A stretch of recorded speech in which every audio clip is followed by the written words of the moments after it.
বন্যার কবলে আজ লক্ষ লক্ষ মানুষ।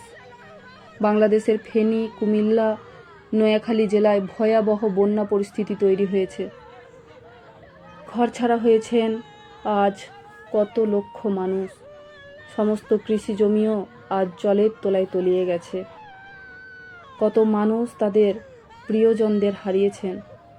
বাংলাদেশের মতো ত্রিপুরার অবস্থাও অনেকটাই খারাপ হয়ে গিয়েছে। ভারী বৃষ্টিপাতের কারণে 1993 সালে বাঁধের সুইচ গেট খোলা হয়েছিল।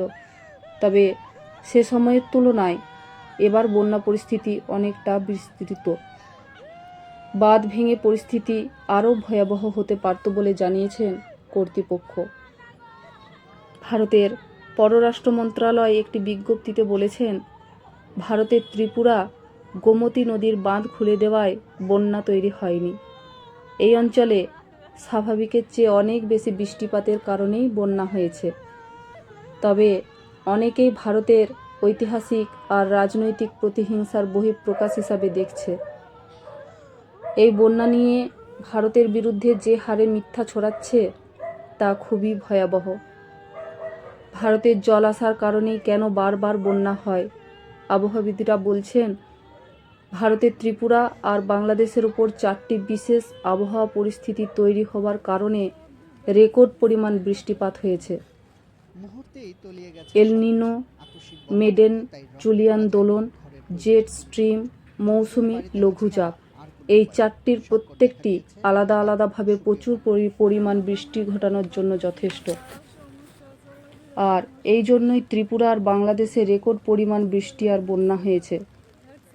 ত্রিপুরাতে আগস্ট মাসে সর্বমোট বৃষ্টিপাত হয়েছে 538 মিলিমিটার, যা স্বাভাবিকের চেয়ে 151% বেশি। এছাড়া গোমতী জলবিদ্যুৎ কেন্দ্রের কারণে ডম্বুরে বৃষ্টিপাত হয়েছে 656.6 মিলিমিটার, যা স্বাভাবিকের চেয়ে 234% বেশি। সে কারণে ত্রিপুরার রাজ্যের সব নদীগুলি বিপদ সীমার ওপর প্রবাহিত হয়েছে। ত্রিপুরার রাজ্য সরকার পক্ষ থেকে জানিয়েছেন যে ডম্বুরের বাঁধগুলি অতিরিক্ত জল জমার কারণে আপনা থেকেই বাঁধ খুলে যায়। তাই ত্রিপুরার গেটগুলো থেকে বাংলাদেশে জল আসতে সময় লেগেছে মাত্র 2 থেকে 3 ঘন্টা। সেই জন্যই বন্যা দুর্গতদের এলাকায় প্রস্তুতির তেমন কোনো সুযোগই ছিল না। সাম্প্রতিকভাবে প্রাকৃতিকভাবে হওয়া বৃষ্টিপাতের এই অঞ্চলের বন্যার প্রধান কারণ হিসাবে ধরে নেওয়া যায়। এদিকে আবার টানা বৃষ্টিতে কাপ্তাই নদের জলের স্তর বিপদসীমা ছুঁয়েছে। এই কারণেই রাতে কাপ্তাইয়ের বাঁধেতে 16টি জলকপাট খুলে দেওয়ার সিদ্ধান্ত নেওয়া হয়েছে। শনিবার বিকালে এক বিজ্ঞপ্তিতে নিশ্চিত করেছে জলবিদ্যুৎ কেন্দ্রের কর্তৃপক্ষ। এক্সেস জল না বের করলে বিপদ আরও বাড়ার সম্ভাবনা থাকছে বলে মনে করছেন। সবশেষে একটাই কথা বলবো, ঈশ্বর যেন এই বিপদে আপনাদের পাশে থাকে, এই প্রার্থনাই করি। জানি আপনারা অনেক দুর্যোগের মধ্য দিয়ে যাচ্ছেন, তা হয়তো আমাদের চিন্তার চেয়েও আরও দুর্বিষহ। এই সময় শান্ত থেকে যাতে স্বাভাবিক ছন্দে ফিরতে পারেন তারই চেষ্টা চালাচ্ছেন ডক্টর ইউনূস এবং এনজিও সংস্থা।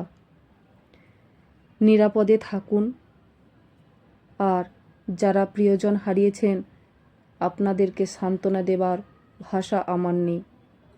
পারলে এই খারাপ পরিস্থিতিতেও নিজেদের একটু খেয়াল রাখবেন। সবার আগে আমরা মানুষ, মনুষ্যত্ববোধ হারিয়ে ফেললে চলবে না। তাই সশরীরে আপনাদের সামনে যেতে না পারলেও মনের দিক থেকে গেলাম। আমি রাজনীতি বুঝি না, কিন্তু বাঁধ খোলার ব্যাপারে যদি একবার সতর্কবার্তা আপনাদেরকে দেওয়া হতো তাহলে হয়তো ভালো হতো, এটাই আমি মনে করি।